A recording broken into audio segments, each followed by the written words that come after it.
നിസ്കാര ശേഷം ഏറ്റവും കൂടുതൽ ദുആക്ക് ഇജാബത്ത് കിട്ടുമെന്ന് റസൂലുള്ളാഹി ഉറപ്പിച്ച് പറഞ്ഞ ഒരു സമയമാണ് നിസ്കാര ശേഷം.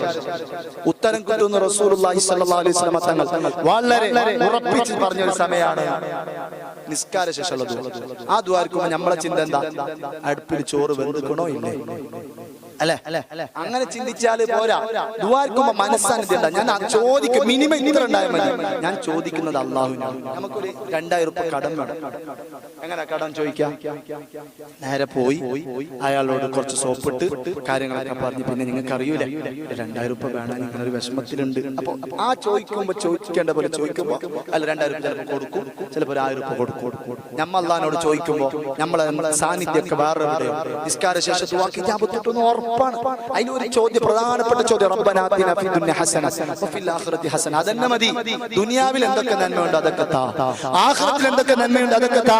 വഖിനാ അദാബന്നാർ. അല്ലാഹ് അവസാനം ദുനിയാവിൽ ജീവിച്ചിട്ട് നരകത്തിൽ കത്തുന്ന വിറകുകളാക്കല്ല.